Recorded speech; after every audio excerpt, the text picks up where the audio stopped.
पूरे संसार में केवल मनुष्य ही एक ऐसा प्राणी है जिसका जहर दांतों में नहीं बातों में होता है।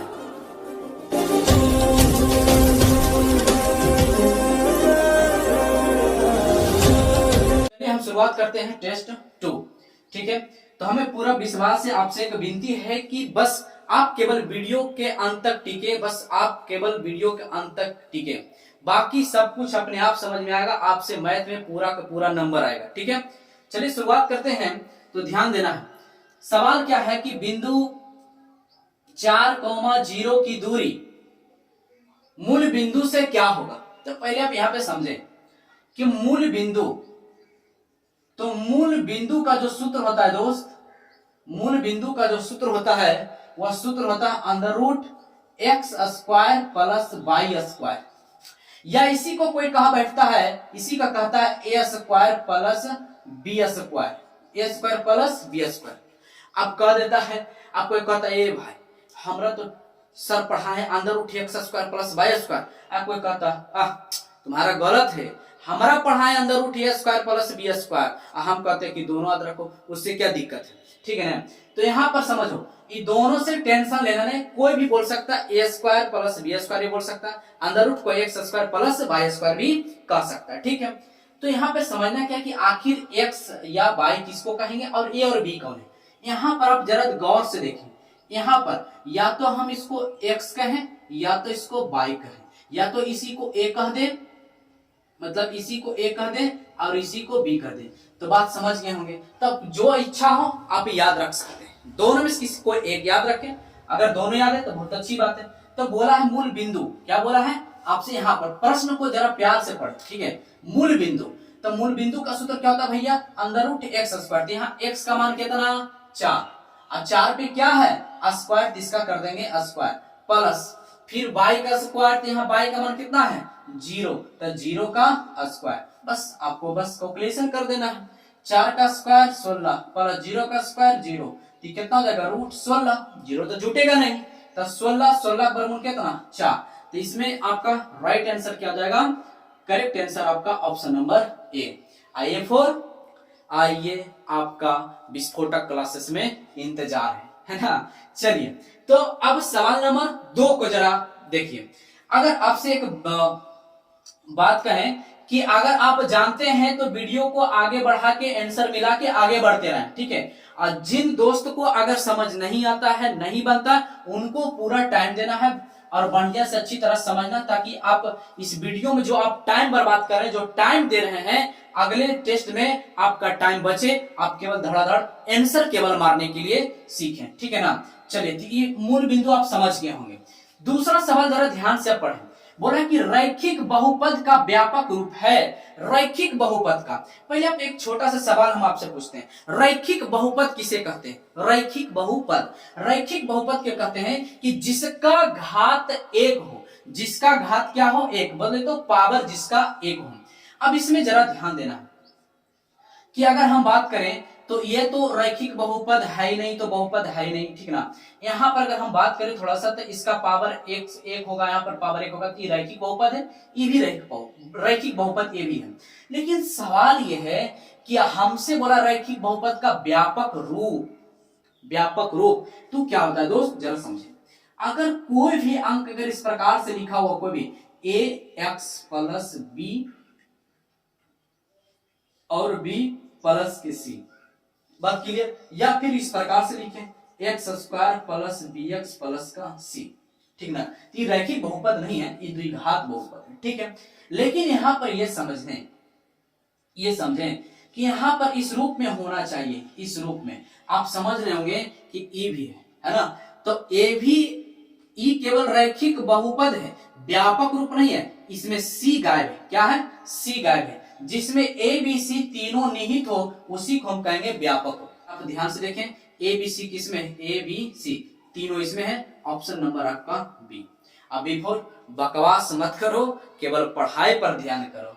ठीक है, आगे तीसरा सवाल को आप जरा ध्यान से देखिए, यदि समानांतर श्रेणी का सामान्य पद tn, ध्यान से इसको पढ़िएगा, बार बार प्रत्येक बार पूछा जाता है, बार बार प्रत्येक एग्जाम में एक या दो पूछ ही दिया जाता है, या फर्स्ट सीटिंग हो या दूसरी सीटिंग का हो, पूछ ही दिया जाता है। यदि समानांतर श्रेणी का सामान्य पद, यदि समानांतर श्रेणी का सामान्य पद Tn बराबर 2n प्लस 5 है तो सार्वंतर, सार्वंतर का सूचांक क्या होता है? सार्वंतर का सूचांक d होता है। क्या होता है? d। सार्वंतर को d से, डिफरेंस है ना, अंतर, तो सार्वंतर ज्ञात करें। अब बहुत ही शानदार हम आपको बताते हैं, एकदम ध्यान से देखने का प्रयास करें। ऐसा प्रश्न केवल आज ही टाइम आप जो बर्बाद करें, केवल आज के बाद दोबारा आपको कोई देखने का वीडियो, केवल आप जब भी प्रश्न देखें आसानी से बना लें।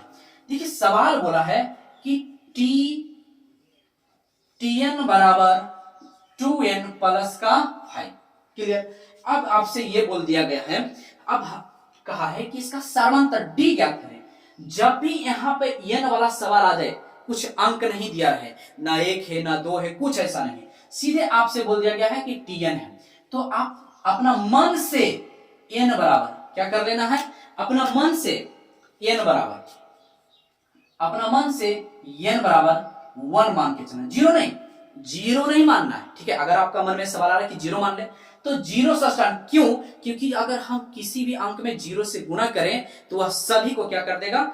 0 कर देगा। इसलिए 0 नहीं विचार करना है। ठीक है ना? 0 का मन में लाना पाप है, नदी किनारे साफ है, आगे नहीं बोलना है, आगे आप समझदार हैं। तो Tn मानना कितना? n बराबर 1 ही मानना है, तो n बराबर 1। अब यहां पर देखें, n बराबर कितना माने? 1, तो 2 इंटू में कुछ नहीं, तो इसका मतलब क्या? इंटू बोले तो गुना, n का मान 1 प्लस का 5। तो यहां पर हम इसको हल करेंगे तो 2 गुना 1 बराबर 2 प्लस का 5 कितना आया भैया? 7। कितना है? 7। अब आप n बराबर 2 मान ले। अभी हम समझा रहे हैं आपको, आप मन से भी करने के लिए सिखा देंगे, बिना पेन के भी। अभी आप पहले सीख जाइए, समझ जाइए। तो n बराबर 2, हम यहाँ पर n बराबर कितना रखें भैया? 2 रखें। हमारा प्रश्न क्या है? यहाँ पे 2 गुने और n के जगह पर हम क्या रख रहे हैं? 2। चूंकि n बराबर हम 2 मान लिए, तो n के जगह पे 2 रखें, प्लस का 5। अब इसको हल करेंगे तो पहले गुना करना, ना कि जोड़ देना, पहले गुना करना। तो 2 दूनी 4 प्लस के 5 बराबर कितना भैया? 9। अब एक और ले लें, n बराबर हम मान लिए 3, ज्यादा ऐसे करना नहीं, एक और ले ली, समझ n बराबर 3। यहाँ पर पहले ही से 2 है, गुना n का मान कितना भैया? n का मान 3, यहाँ 3 रखिए, प्लस कितना है? तो 5 है। यहाँ 3 दूनी 6 प्लस का 5, 6 5 11, 6 5 11। आप यहाँ पर आप जरा ध्यान दें, क्या आया है? 7, उसके बाद 9, उसके बाद 11। इसमें आप देखें d किसको कहते हैं? d कहते हैं जो अंतर देखा जाए, है ना? तो अंतर किसको कहते हैं? घटाने। अगर एपी पढ़ेंगे तो इसको कहते हैं A1, इसको कहते हैं A2, या T1 T2, जो आप पीछे समझ सकते हैं। तो पीछे वाला से आगे घटाते हैं, तो इसमें अंतर कितना है भैया? 2 का। अरे 9 में से 7, माइनस में नहीं सोचना, यहाँ से इस पीछे वाला से आगे घटाना है, मतलब इधर से इसको घटाना है, 9 में से 7 घटाना है, 11 में से, बात समझ में आ रहा है? इसी को कहा जाता है A2 में से A1 घटाना, A3 में से A2 घटाना। क्लियर ना? मैंने पीछे से आगे को घटाना। अगर नहीं समझ में आ रहा, A1 A2 नहीं समझ में आ रहा, जिसको समझ में आ रहा अच्छी बात, नहीं समझ में आ रहा बहुत अच्छी बात है। तो केवल आप ये ध्यान रखें कि पीछे से आगे घटाना है। ठीक है? तो 9 में से 7 जाएगा तो 2 ही बचेगा, 11 में से 9 जाएगा तो कितना बचेगा? 2 ही बचेगा। मतलब यहाँ देखें, इसी को D कहा जाता है, इसी को सार्वंतर कहा जाता है। तो आप देखें कि सार्वंतर D कितना आया? तो D आया आपका 2 आया। क्लियर ना? अब जरा देखें, हम बोले कि अभी यहाँ पर चलिए आंसर लगाते हैं। ऑप्शन का भैया, ऑप्शन यहाँ पर ऑप्शन नंबर आपका करेक्ट है बी 2। लेकिन अब सवाल ये है कि हम बोले कि आपसे आप बिना पेन के बना सकते हैं, बोले थे ना? जरा ध्यान दें, आपको अच्छा मन में छोटा छोटा पॉपुलेशन क्या लिखना जरूरी है। आप मन में जब अगर सीख गए हैं, आप n बराबर मन में ही विचार कर लें, तो आप डायरेक्ट ऐसे लिखें कि n बराबर करेंगे तो कितना हो जाएगा? 2 और 2 5 7, यहाँ पर 2 रखेंगे n बराबर, तो 2 दूनी 4 और 4 और 5 9, n बराबर 3 रखेंगे, 3 दूनी 6 5 11। अगर हम n बराबर 4 रखें, 4 दूनी 8 और 8 और 5 कितना हो जाएगा? 13। कोई दिक्कत यहाँ तक नहीं ना? इसी प्रकार से आप निकाल सकते हैं। आप देखिए यहाँ भी कितना का अंतर? 2 का, कितना? 2 का अंतर है। उसी को डी कहा जाता है या सार्व अंतर कहा जाता है। तो correct answer option number B. कोई दिक्कत यहाँ तक दोस्त? नहीं ना? हाँ चलिए हमें पूरा विश्वास है आप समझ गए होंगे। सवाल नंबर 4 पर आते हैं। सवाल नंबर 4 जरा ध्यान दीजिएगा। सवाल नंबर 4 पर बोला है आंकड़े 456067462 का बहुलक ज्ञात करें। बहुलक मतलब क्या होता है? बहुलक का अर्थ होता है कि बहुलक। बहुलक तो इसका यह हुआ कि बहुत बार रिपीटेशन हो। बहुत बार क्या? बहुत बार रिपीटेशन हो, माने दिया गया श्रृंखला में बहुत बार जिसका रिपीटेशन हो उसी को हम सब क्या कहते हैं? उसी को हम सब बहुलक कहते हैं। चलिए देखते हैं कि सबसे ज्यादा रिपीटेशन किसका हुआ है। 4 4 4 4 दो ही बार है। 5 5 का बार एक ही बार है। अगर हम 6 को देखें तो 1 2 3 बार है, बाकी सब एक एक बार है। मतलब ज्यादा बार रिपीटेशन कौन है? तो 6 है। इसलिए हमारा करेक्ट आंसर क्या हो जाएगा भैया? Option number C. Option number C 6 हो जाएगा। कोई दिक्कत? आसिफ और चंदन भैया, है ना? चलिए ठीक है, तो हमें पूरा विश्वास है दोस्त आप अच्छी तरह से समझ गए होंगे, है ना? चलिए तो अगला सवाल करते हैं।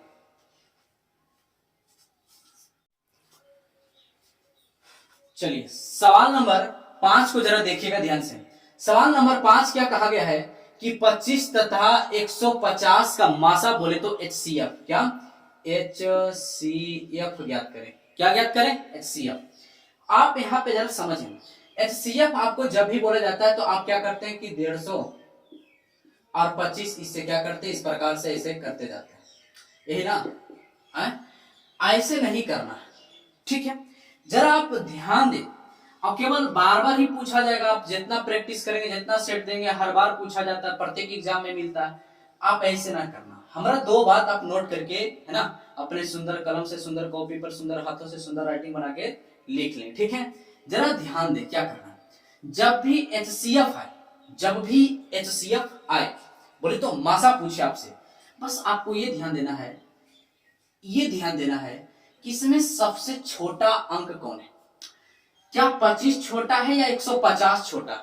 तब भैया छोटा तो 25 है, 150 तो बड़ा है, तो छोटा को सिलेक्शन कर लेना। किसको? छोटा को। और जब छोटा को आप मान लें वही आपका आंसर। अब सवाल अभी आंसर पर मत जाना, है ना? अब छोटा है तो पहले आप देखें कि हम 25 माने तो 25 ऑप्शन में है या नहीं। तो यहां पर आप देखिए ध्यान से, 5 10, अरे साला मिल गया, है ना? ऑप्शन हमारा करेक्ट आंसर सी 25 होगा। अब सवाल ये आपका मन में आ रहा होगा कि अगर 25 नहीं होता तो आप बिंदास होते हैं। 25 से धीरे धीरे नीचे आते हैं, 25 के बाद आप 24 पे आते हैं, है ना? या फिर इसका गुणज को देखते हैं, 25 का गुणज, जैसे 25 का गुणज 5 हो गया, है ना? तो या तो नीचे धीरे धीरे 24 23 22 इस प्रकार से आते हैं। अब आखिरी इसमें हम बता रहे हैं जो छोटे का मानते हैं ना, उससे आप देखो जो हम आंसर मान लिए 25 हम मान लिए कि आंसर है। अब ऑप्शन में है या ना है हमको नहीं पता, लेकिन हम ये देखें 25 माने 25 से भी कट जाता है, अब 25 से 25 का 1.5 से भी कट जाता है, इसलिए हमारा करेक्ट आंसर क्या हो जाएगा? 25 ही होगा। तो इसलिए हम बोले कि जब भी मासा आपसे पूछे तो बस बड़ा और छोटा को ध्यान में रखना है। अब छोटा ही हमारा HCF होता, मासा होता है। कोई दिक्कत यहां तक नहीं ना? आज के बाद कभी भी आप HCF निकालें, बस हमेशा देखना छोटा आंसर, अगर नहीं मिले अब उससे छोटा नीचे धीरे धीरे आते रहे, उसका गुणज खोजते रहे। और जब भी खोजे तो देखिए कि दोनों से कटता है, जो हमारा आंसर है उससे दोनों कट जाना चाहिए। क्लियर? 25 से 25 कट जाएगा, 25 से 150 भी कट जाएगा, इसलिए हमारा करेक्ट आंसर क्या हो जाएगा? क्या? 25। ऑप्शन नंबर सी फॉर चंदन भैया, है ना? चलिए अगला सवाल 6 नंबर जरा देखिए।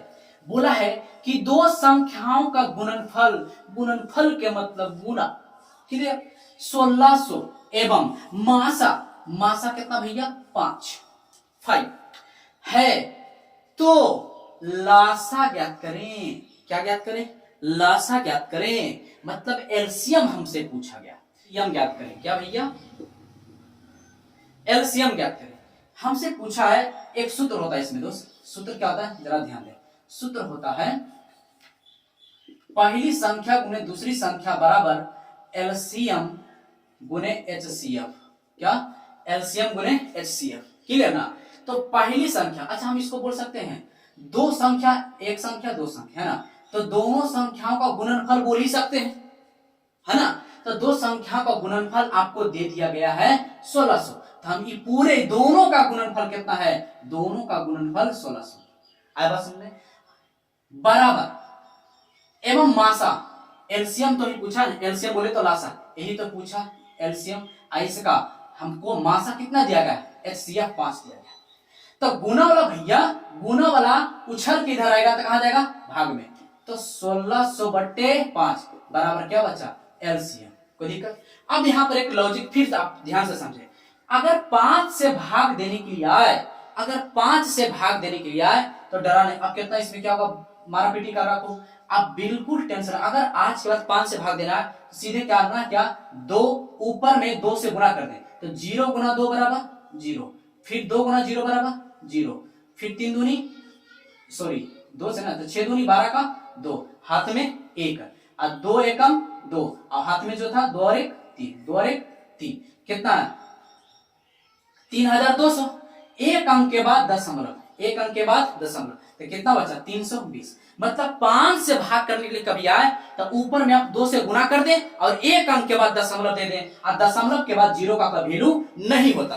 क्लियर यहाँ पर, है ना। अगर हम सपोज आपसे कहें कि अच्छा ठीक है भैया हमको ये बताओ, ठीक है, हम कैसे 5 से भाग करके बताओ, तो करना क्या, ऊपर में 2 से गुणा कर दो, ऊपर में 2 से गुणा, तो 4 दूनी 8, 2 दूनी 4, 8 दूनी 16, और एक अंक के बाद दशमलव, एक अंक के बाद दशमलव, है ना। यहाँ पर अंक है इसलिए इसका वैल्यू होगा। हमारा आंसर क्या हो जाएगा, आप मोबाइल में दे भागा एक्यूरेट एकदम इतना ही आएगा 164.8 आंसर। कोई दिक्कत यहाँ तक? तो हमारा इसका 5 से भाग करेंगे तो क्या होगा, है ना 320। Correct answer option number C. कोई दिक्कत यहाँ तक? अगला सवाल जरा देखते हैं। सवाल देखिए 7वां। आप इसमें हम जो भी सवाल करा रहे हैं दोस्त, सब पूछा गया क्वेश्चन, ठीक है ना। और जो आने वाला क्वेश्चन होगा ऐसा भी प्रश्न हम सब करेंगे, ठीक है, अब बताएंगे भी। यहाँ पे जरा आप इसको हल करके देखिए। रूट 27 क्या है, पूर्णांक है, परिमेय संख्या, अपरिमेय संख्या, इनवर्स कोइन। पहला पार्ट में हमने इसको बहुत अच्छा समझाया था। तो भैया इसका वर्गमूल निकलता है नहीं, इसलिए क्या हो जाएगा, अपरिमेय संख्या, ऑप्शन नंबर सी।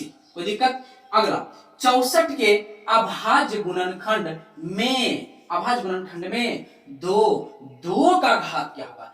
जब भी ऐसा सवाल आए गुणनखंड वाला में, तो आप पहले 64 का गुणनखंड करते, गुणनखंड माने गुणा करके खंडित करते। तो हम अगर इसको इस प्रकार से करें तो चला जाएगा 32, फिर इस प्रकार से करें तो चला जाएगा 16, इस प्रकार से करें तो चला जाएगा 8, इसके बाद 4 2, उसके बाद कितना 1।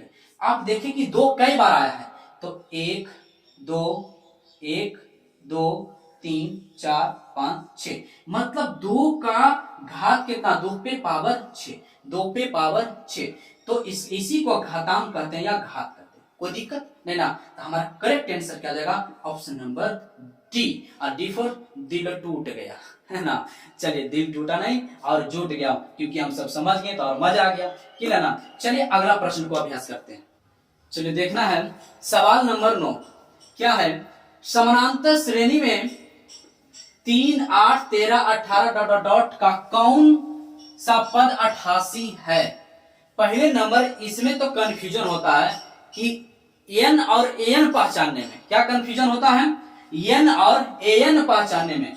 तो एक छोटा सा लॉजिक बताते हैं। अगर कहीं पे वाह लिखा रहे, कहीं पे अगर वाह, तो समझ जाना कि वह एन को सूचित करता है। वाह वाला किसको करता है, एन को। और नहीं कुछ लिखा रहे, इसका मतलब वो किसका मान दिया गया है, ये एन का मान दिया गया, क्लियर ना। अगर वाह रहे लिखा इसके तुरंत वो वाह रहे तो एन को सूचित करना है, और नहीं लिखा रहे तो उसको एन समझना है। तब इसी प्रकार से जो श्रृंखला दिया गया है, कौन सा पद 88 है, इसका मतलब ये क्या दिया गया भैया, एन का मान 88। ये क्या हो गया, एन हो गया। क्या हो गया, एन। क्यों एन कहे, क्यों, इसलिए क्योंकि इसमें वाह लगा हुआ नहीं, क्लियर ना। आप समझना एन का आपको अच्छी तरह से सूत्र याद होना चाहिए। एन बराबर क्या होता है, A plus n minus 1 into D, है ना। ये सब एकदम याद रखना है दोस्तों, ठीक है ना। तो A plus n minus 1 into D आपको पता है अच्छी तरह से। ए किसको कहा जाता है, प्रथम पद को। तो ए का मान कितना 3, जो है उसको लिख देना। एन, तो एन ही तो पूछ रहा है ना, एन तो है नहीं पता। एन कितना पता है, एन है भैया 88। तो ला भैया वो आपका समान था, अपना समान अपने पास रखिए, तो एन 88 लिख दिए। ये नहीं तो पूछा गया है कि कौन सा पद है ना, ये न पूछा गया है। तो माइनस का 1 और डी कैसे निकाला जाता है, इसमें से घटा के 8 में से 3 जाएगा तो कितना बचेगा, तो 5 बचेगा। तो डी डी डी निकालने के लिए आता है ना, क्या होता है A2 माइनस A1 या A3 माइनस A2, इसमें तो कोई दिक्कत नहीं होना चाहिए है ना। तो ये सब निकालने के लिए आना चाहिए। अगर नहीं आता तो फिर से एक बार ध्यान से आप समझें, जिनको आता है केवल आगे बढ़ा के वीडियो को आंसर मिला ले, ठीक है ना। अब आगे बढ़ते रहे।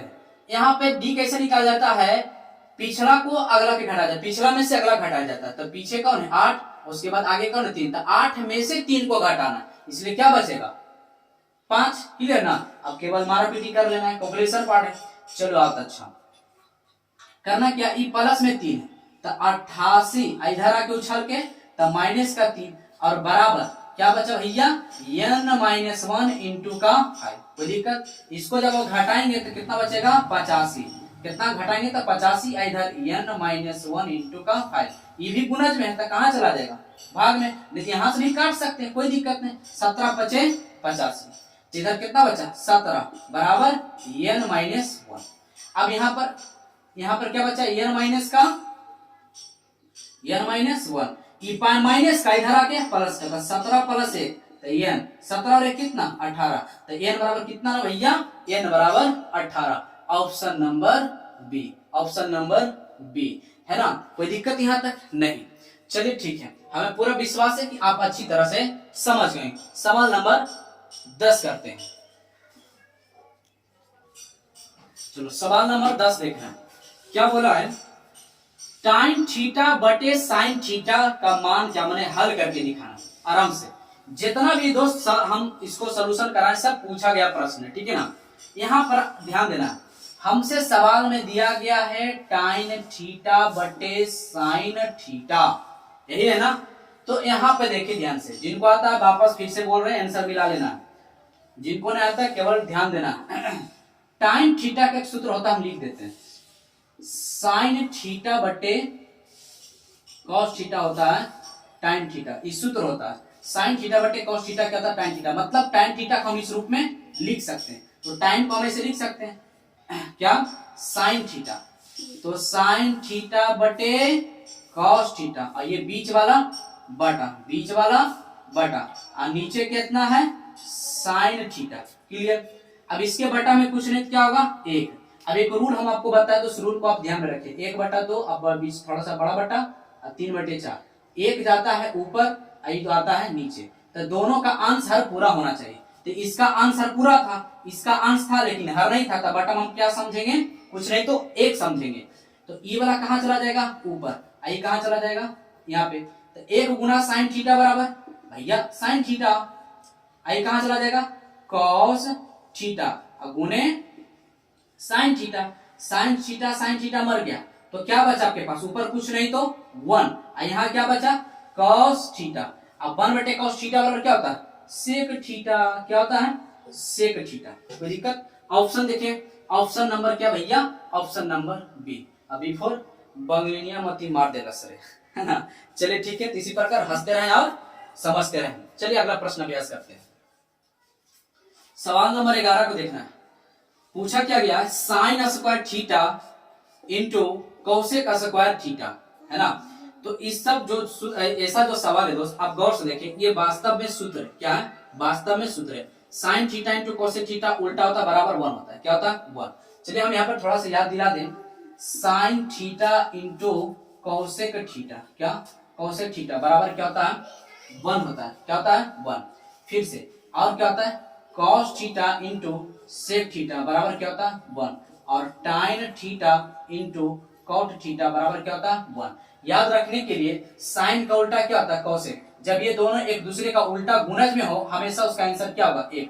कॉस का उल्टा सेक होता है, सेक का उल्टा कॉस, जब एक दूसरे का उल्टा हो तो उसका आंसर क्या होता है 1, है ना। अब भी गुणज में होना चाहिए। टाइन का उल्टा क्या होता है कॉट, कॉट का उल्टा टाइन, जब दूसरे का उल्टा हो और गुणज में हो तो उसका आंसर क्या होता है 1।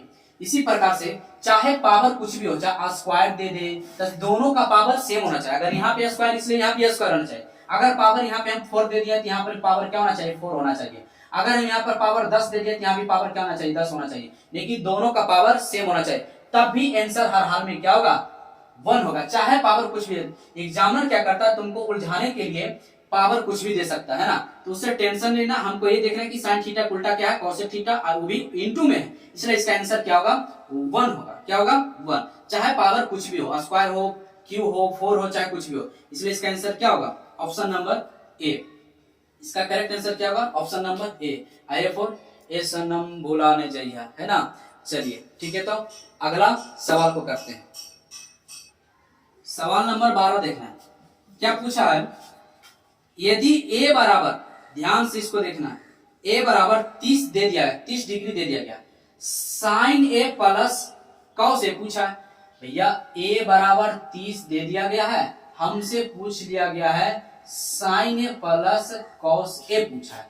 बहुत ही सिंपल है, साइन a का मान कितना है, 30, तो जो a का मान है यहाँ पे रख देंगे, प्लस कॉस a का मान कितना है, 30 है, यहाँ पे 30 रख देंगे।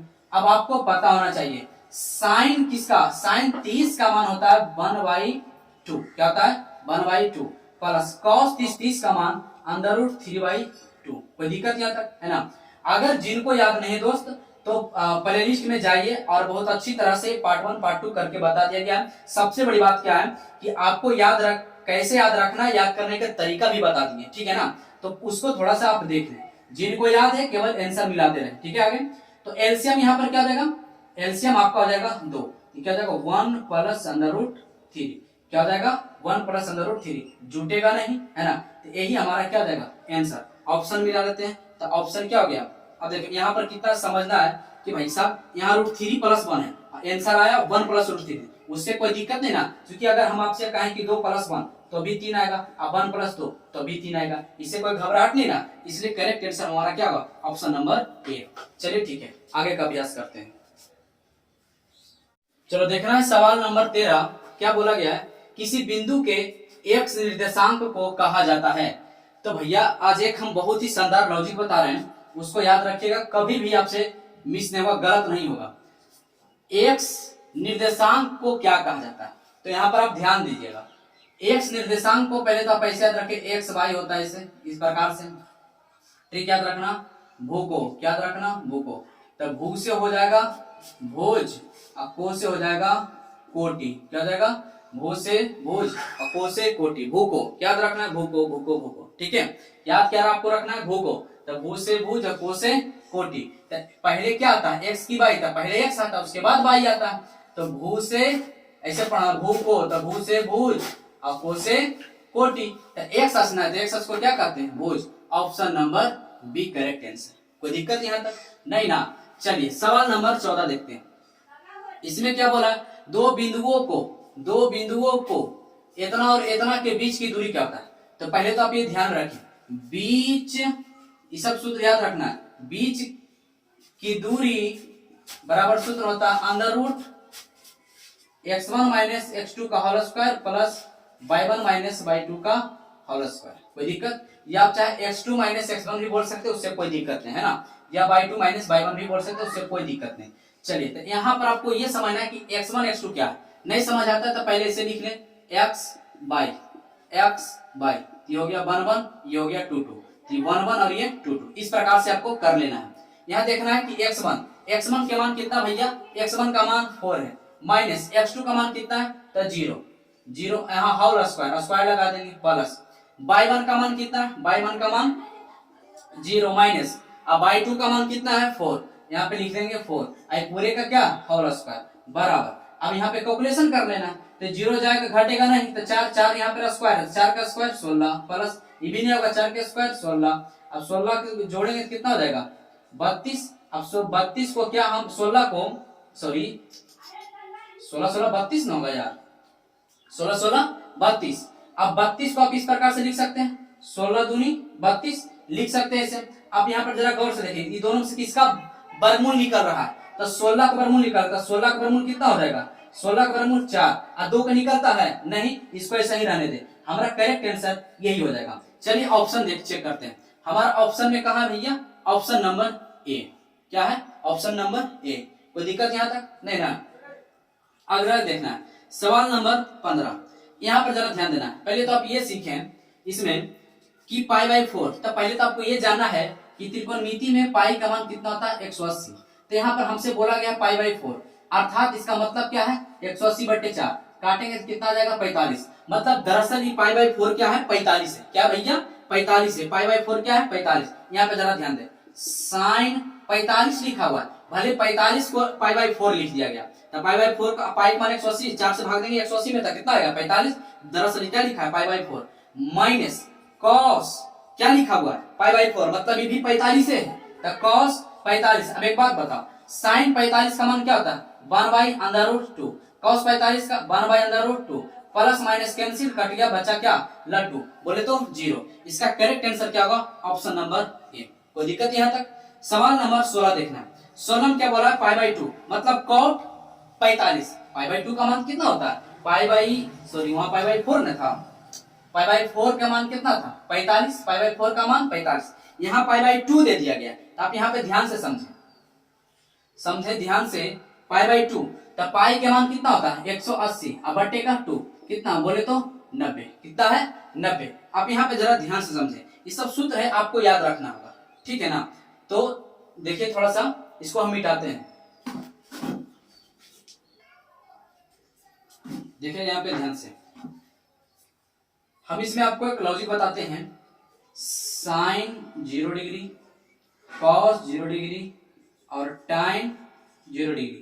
इसमें आपको याद कैसे रखना है जरा ध्यान दें, इस सिंबल को याद रखना है, ये किसका संकेत है प्रतिशत का, तो इसको ऐसे याद रखना है श्रृंखला में सीरीज में, साइन कॉस टाइन, साइन कॉस टाइन एक जैसा लग रहा है, तो साइन साइन का मान 0, आई बीच वाला 1 हो गया कॉस, का कॉस का मान 1, आई वाला हो गया क्या हो गया 0 जैसा लग रहा था, टाइन 0 का मान 0, एक होता है और श्रृंखला में याद रखना साइन 90, कॉस 90 और टाइन